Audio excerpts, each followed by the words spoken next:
Hi, you're on the Reddit Confessions channel. It wasn't the cheating that broke me. It was how casual she was about it.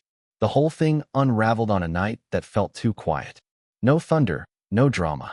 Just that still kind of silence that makes your skin itch. She was sitting on the arm of the couch, not in it, like someone waiting to leave. Legs crossed, wine in hand, phone upside down, and that distant look in her eyes like she was already packed in her mind. I didn't ask anything. I just stood there, holding the letter she left half hidden in the drawer. A handwritten note with the words, "I'm not unhappy, just bored." I read it twice, then looked at her. She didn't flinch, didn't even try to take it back. Instead, she said something that didn't even sound real until it echoed through the room. "You're not who I want." Like I was a jacket she thought she liked, but never wore. I didn't yell, didn't ask why. I just slid the ring off my finger and let it fall to the hardwood. The sound it made wasn't loud, but somehow it cut deeper than any scream. Then I pointed to the door. "That's the exit. You should take it before this gets ugly." She blinked. Once. Like it took her a second to register that I wasn't going to beg. That I didn't ask for more time. I didn't ask who she wanted. Maybe that's what messed with her the most. But before she could say anything else, there was a knock. Not hers. She was still standing there, half shocked, half smirking. It was soft. 3 little taps. She turned to look. I didn't. I just walked past her and opened the door. And there she was. Her sister, Harper, still in scrubs. Hair tied back. Eyes wide with something between regret and hope. Then she looked at me. Not past me. Not around me. At me. And she asked, "Kurt, can I come in?" And my wife, well, soon-to-be ex, didn't say a word. Because Harper was holding something in her hand. A folded-up photo.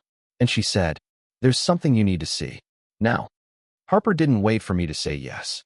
She stepped inside like the door was meant for her all along. My wife, Kendra, stood frozen, still gripping her wine glass like it was the last ounce of control she had. Her jaw tightened when Harper brushed past her. No hug, no hello. Just a shared silence packed with more tension than any argument we'd ever had. Harper held out the folded photo, but her eyes stayed locked on mine. "You should sit down first," she whispered. I didn't. I took the photo and opened it. It was grainy, probably printed from a security cam. But even in black and white, even with the timestamp partially cut off, I recognized the scene. It was the back hallway of Kendra's yoga studio. And in the center of the frame, clear as day, was Kendra, leaning against the wall, lips locked with someone who was definitely not me. It was her coworker, the same guy she told me was like a brother. I stood there, staring at proof, and all I could hear was my own breathing. Shallow, jagged, not angry, just hollow. I turned toward her, and before I could ask anything, Harper stepped between us and said, "This isn't the only one. There's a folder." Kendra finally snapped. "What the hell are you doing, Harper? You told me you wanted out. You didn't say you were going to crush him like a roach." Harper fired back. "He deserved the truth. You were never going to give it to him." That's when I realized this wasn't spontaneous. Harper didn't just find these photos. She'd been collecting them, waiting. For me? For justice? Or for something else? Kendra scoffed. "Don't act noble. You're just mad he chose me first." And that sentence, God, that sentence, cut through everything. Harper went quiet. Her shoulders dropped, just slightly. Enough for me to see it. The hurt. The history. The way she avoided my eyes then, not out of guilt, but because Kendra had said something real. Something neither of them wanted me to know. I didn't ask. I couldn't. My legs carried me to the couch before my mind caught up. I sat there with the photo still in my hand, and my ring, still somewhere under the fridge, felt like a ghost wrapped around my finger. Harper finally broke the silence. "There's more, but only if you want to see it."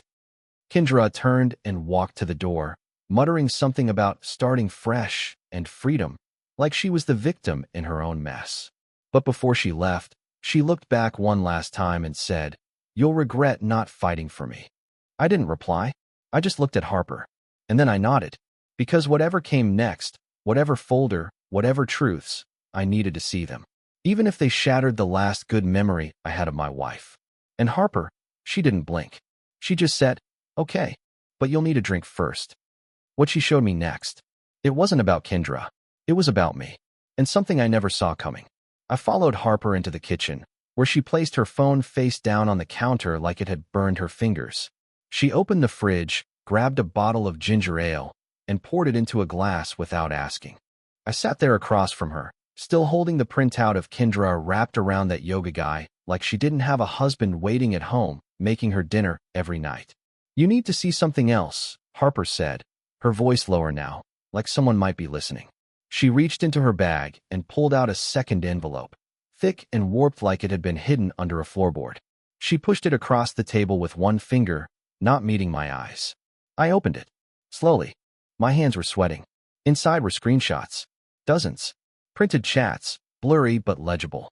All of them were between Kendra and Harper. "He's not a bad guy," Harper had typed. "Just not what I pictured for you." "I know," Kendra replied. "But stable is useful. And once the house is refinanced and the joint account clears, I'm done playing step forward." I nearly threw up. Harper looked up. "She told me she was going to leave you after the money hit. That's why I started saving the messages." At first, I thought she was venting. But then I realized she meant it. You weren't her husband. You were her backup plan until something better came along. I don't know how long I sat there. Time didn't feel real. I tried to speak, but nothing came out. My throat had closed up like it was trying to protect me from whatever I might say next. Harper reached across and touched my hand. Gently. "You deserve to know." That's when the door slammed. I turned, and Kendra was back. Her lipstick was smeared, eyes wild, phone in her hand. "You little rat," she snapped at Harper. "You broke into my backup files? That's a felony, you idiot." Harper stood up slowly. Calm. Collected. "And blackmailing your own husband out of his own retirement savings is what? Marriage counseling?" Kendra laughed bitterly. "Don't act innocent. You're just jealous he picked me. You wanted him first, remember? That night at the lake?" My stomach twisted. "What night?" I asked. Neither answered. Harper's jaw locked, and Kendra folded her arms with that victorious little shrug. "Don't pretend you didn't feel it," Kendra said. "She flirted with you every chance she got. I just made the first move." I looked at Harper, who didn't deny it. She just looked tired. Broken in a different way. I stood there, torn between rage and confusion. Was I just some consolation prize between two sisters playing a long game? Kendra stepped forward like she was walking into a courtroom she thought she could win. "You can kick me out. You can tear up the account. But you'll always wonder who wanted you more." And that's when I said it. "Then go. Both of you." Her face dropped. Harper froze. I didn't yell. I didn't beg. I just walked over to the table, took the envelope, and dropped it in the trash. Not because I wanted to forget, because I didn't want their war infecting my peace any longer. "I'll send the papers," I said. "And Kendra?" She stormed out. But Harper didn't move. She just whispered, "That's not how I wanted this to go." I looked at her. "Then why did you come?" She hesitated, then said, "Because I thought I could finally fix what I helped break." Whatever she meant, I wasn't ready to hear it. But later that night, when I opened my email, there was a message waiting for me. From Harper. With one line. "If you still want the truth, meet me tomorrow." The next morning, I stood in the parking lot of the old Lake House Cafe. Same place we used to go in college, back when Harper and I were just part of the same friend group, before Kendra even knew I existed. I hadn't been back in years, not since the night Harper swam out past the buoys just to prove she wasn't afraid of the dark. Back then, everything felt like a dare. Now, it all felt like a setup. She was already inside when I walked in. Sitting in the corner booth, tucked behind a chipped vase of fake daisies, wearing a sweatshirt 3 sizes too big and no makeup. It was the first time in a long time she didn't look like someone's sister. She just looked tired. And maybe scared. I slid into the booth across from her. Neither of us spoke at first. The waitress came by, and I ordered black coffee just to keep my hands busy. "I didn't tell you everything," Harper said finally. "Because it wouldn't have helped. It might still not. But you deserve the full picture." I nodded once. "Say it." She swallowed hard. "The night Kendra met you, she didn't meet you by accident." That sentence hit harder than I expected. My stomach tightened. Harper went on, her voice quieter. "She knew I had a crush on you. She saw the messages I drafted and never sent. She teased me for it. Said I was being desperate for a safe guy. But then she showed up at the party that night, all dressed up like she wasn't even planning to go, and by the end of it, she had your number." I leaned back, breath caught in my throat. "She never loved you, Curtis," Harper said, eyes glassy. "She wanted to prove she could take anything, even someone I liked, and turn it into her victory. I hated how much that made sense. All the moments that didn't quite fit. The way Kendra always made sure I knew Harper had a boyfriend, even when she didn't. The way she rolled her eyes when Harper came over. The strange little victories she collected like they were owed to her. And you never said anything? I asked. I tried, Harper whispered. But you looked so happy. And then it was too late. She made sure of that. I wanted to be angry, but I just felt hollow. Like my entire marriage had been some long con, and I was the prize no one really wanted, just the proof someone else could win. You came to me with the folder, I said. But not just to expose her, right? You could have mailed it. You wanted something else. Harper looked away. I wanted you to know the truth before you lost the last piece of yourself to her. And then what? I asked. You swoop in and fix it? Get the guy in the end? No, she said quickly. I came because I still remember who you were before her. Before she made you feel small. I don't want anything from you. But if one day you remember who you were too, before she broke you, I hope you'll call me. She slid a note across the table. Her number, in faded ink. Then she stood, pulled her hood over her head, and left. I sat there long after the coffee went cold, staring at the number, wondering how many years of my life had been decided without me knowing. And as I walked back to my car, I realized something else. I didn't just lose my marriage. I lost my own story somewhere in it. But maybe, just maybe, it was time to start writing a new one. 3 days passed after Harper walked out of that cafe. I hadn't called her. I hadn't called anyone. I kept replaying our conversation in my head, trying to figure out if I'd somehow missed the signs from the beginning, if I'd let myself fall into a marriage that was nothing more than someone else's twisted game. It hurt in places I didn't know could still hurt. I was mourning a version of my life that might have never actually existed. I spent those days clearing out the house. Not emotionally, physically. I packed Kendra's things into boxes and labeled them with plain masking tape. Shoes, jackets, desk crap, and the one that hurt the most, wedding stuff. I didn't know what I'd do with that one. I just didn't want it inside my walls anymore. That Friday afternoon, just as I was taping shut the last box, the doorbell rang. At first, I figured it was Kendra. Maybe coming back to gloat. Maybe to cry. Or maybe to twist the knife one last time with a smug speech about how I'd never do better. I was prepared to keep the door shut. But when I peeked through the blinds, I froze. It wasn't her. It was him. The guy from the photo. The yoga studio coworker. The one with the smug hands and smirking lips tangled around my wife in that grainy hallway printout. His name was Darren, and I only knew that because Kendra had said it once in passing. Oh, Darren's covering the morning class. Like he was a footnote in her day. I opened the door about halfway. You're lost, I said flatly. He shook his head. No, I'm exactly where I should be. Ballsy. I didn't say a word. Just waited. He sighed, shoved his hands into his pockets like this was some awkward neighborly drop-in. I know you probably want to knock me out, and that's fair. But I'm not here to fight. I'm here to tell you something. I'm not interested, I said, starting to close the door. But it's not about Kendra, he added quickly. It's about Harper. That stopped me. I stepped out onto the porch and shut the door behind me. You've got about 30 seconds, I said. And if this is some twisted love triangle nonsense, you're getting off this porch with a limp. He chuckled bitterly. Nothing like that. I'm not here for drama. I'm here because Harper wasn't being entirely honest with you. I clenched my fists. Careful. He nodded. Look, I work with Kendra, but I've known Harper longer. Before either of them started treating me like background noise. A few years ago, Harper, she was different. She was sharp, focused, but then she got obsessed. Obsessed with what? I asked. With undoing Kendra, he said.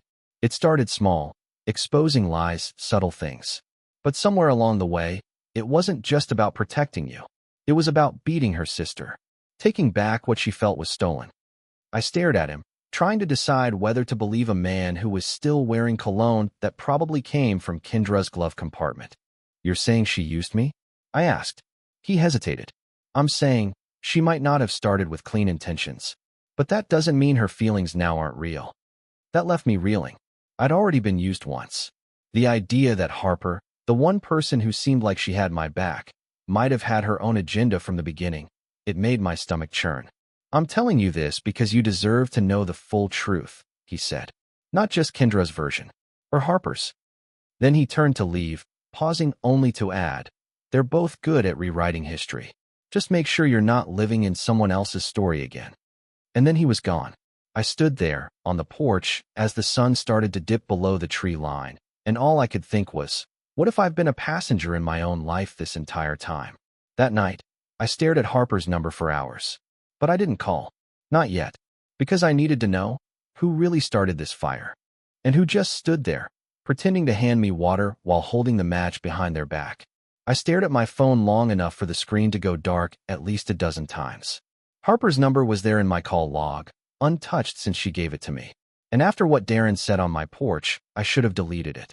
Should have closed the door, sealed the wound, and walked away from both sisters and everything tied to them. But I didn't. Instead, around 10:37 p.m., I tapped her name and pressed call. She picked up on the second ring. Her voice was soft. "Kurt." "Yeah," I said. I didn't even plan what to say, didn't rehearse it like I usually do when I feel too much. "We need to talk." She was silent for a beat, then said, "Come over." So I did. Her apartment was small, dimly lit, and smelled like eucalyptus and laundry detergent. She'd changed out of the hoodie and now wore a plain gray tee, hair pulled up, face unreadable. She didn't hug me. I didn't ask for one.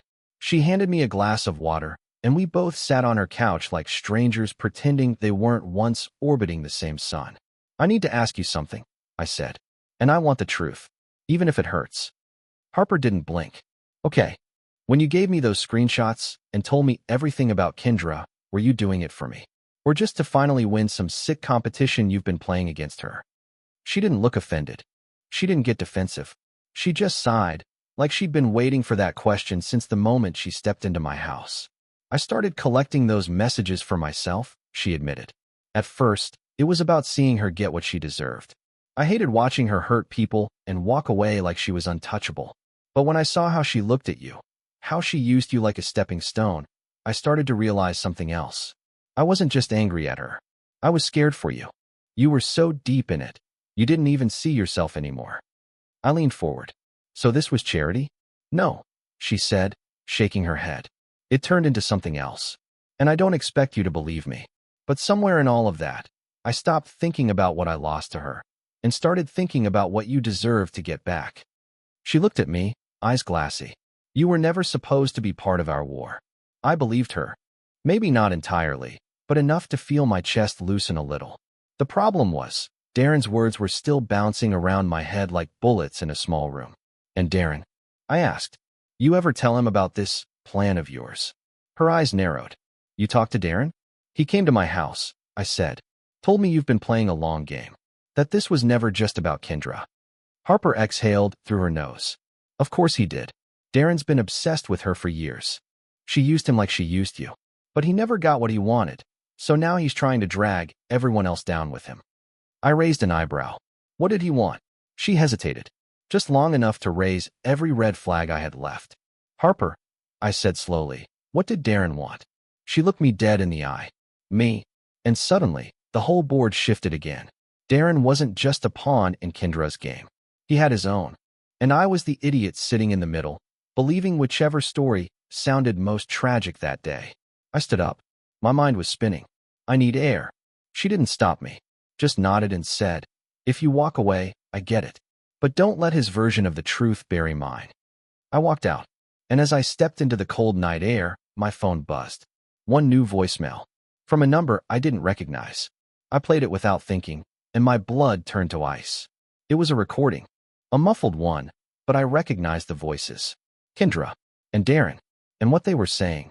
It wasn't just about me. It was about Harper, and a setup, one I had walked straight into. I replayed the voicemail 5 times before I sat down on the curb. I couldn't move, couldn't even feel the cold concrete under me. The voices were fuzzy, but I knew them. Kendra's sharp laugh and Darren's low, oily tone were burned into my memory by now. But it wasn't just hearing them that froze me. It was what they said. "You think he'll actually fall for it?" Kendra's voice crackled through the static. "He already has," Darren replied. "Harper plays the wounded saint, and Curtis? He eats it up. Always wanted someone to save. Let him believe she's it." Then laughter. Both of them. Kendra continued. "So we wait. He divorces me, throws himself at Harper, and then?" Darren answered. "Then they both learn they're not as clever as they think." I don't remember how long I sat there. The audio ended and my hands just stayed still, phone still glowing in my palm like a lit fuse. My heart didn't beat faster, it just dropped, like it was too heavy to lift again. I felt every ounce of humiliation settle on my shoulders like concrete. The woman I married was orchestrating my downfall. The man she cheated with was feeding me breadcrumbs. And the woman I thought was my only real ally? Maybe just another mask in the show. I went home in a fog, didn't sleep. I sat at the kitchen table, staring at nothing. The box labeled wedding stuff was still next to the door. I opened it. Inside was our wedding photo, smiling in a frame that felt like it belonged to strangers. I took it out, turned it over, and saw Kendra's handwriting on the back. Here's to forever, even if it gets ugly. It got ugly, all right. By morning, I knew what I had to do.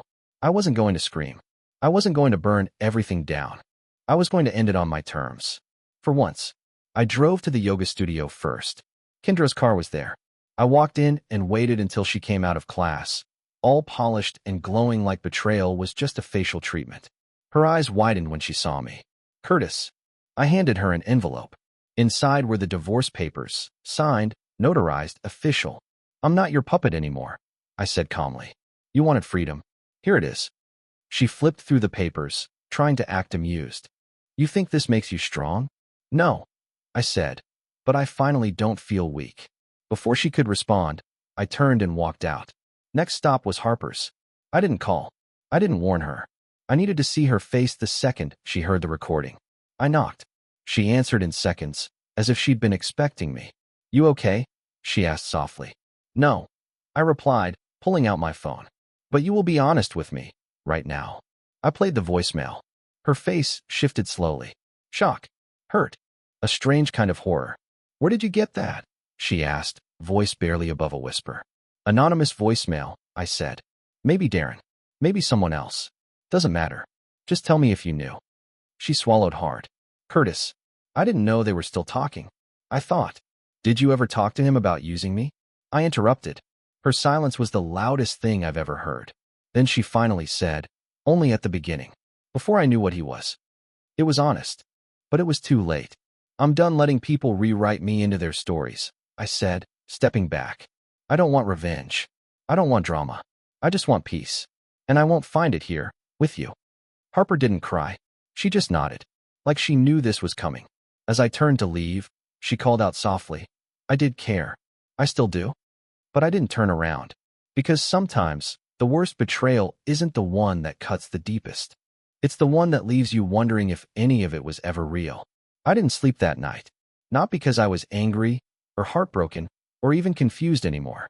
I didn't sleep because for the first time in a long time, my mind was finally quiet. No more guessing who was lying. No more trying to be the husband, the fixer, the fool. I woke up at 6:03 a.m. without an alarm. Showered. Packed the last of Kendra's things into the car. Dropped the box labeled wedding stuff at her mother's porch and didn't bother leaving a note. The photo frame was gone. I didn't burn it or smash it. I just quietly buried it at the bottom of a dumpster 2 nights ago. It felt symbolic at the time, like I was discarding someone else's movie script with my name printed on the front. Then I did something I hadn't done in years. I took the long road out of town, past the lake where we used to go in the early days, past the cafe where Harper and I last spoke. I turned off my phone, not out of anger, not to make a point, just because the silence had finally become more comforting than anyone's voice. I thought about Harper, about whether I could ever fully trust her again. Maybe I could, maybe not. But I knew this much.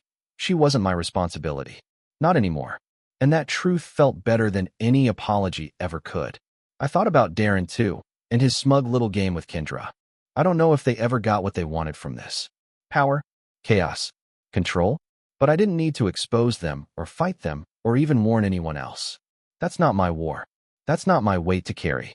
I pulled over near the overlook just outside Ridgeview. No one was around. The air was cool, and the town stretched out below like something I used to be a part of but didn't belong to anymore. I stood there just breathing, just being. No ring on my finger, no lies pressing against my chest.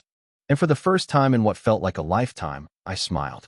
Not because I won, not because they lost, but because I finally walked away without needing a final word. Peace didn't come from confrontation. It came from stepping off the stage completely and refusing to be part of their play. My story was no longer something being done to me. It was mine again. Messy, cracked, unfinished, but mine. Weeks later, Harper did text. Just one line. If you ever want coffee, no expectations. I haven't replied. Maybe someday I will. Maybe I won't. But either way, I'll decide for me. Have you ever walked away from someone not because you stopped caring, but because you finally started caring about yourself? Share your moment in the comments below. Subscribe to Reddit Confessions for more real-life stories where truth hits harder than fiction. And if you made it to the end of this one, thank you. Sometimes, survival is the plot twist.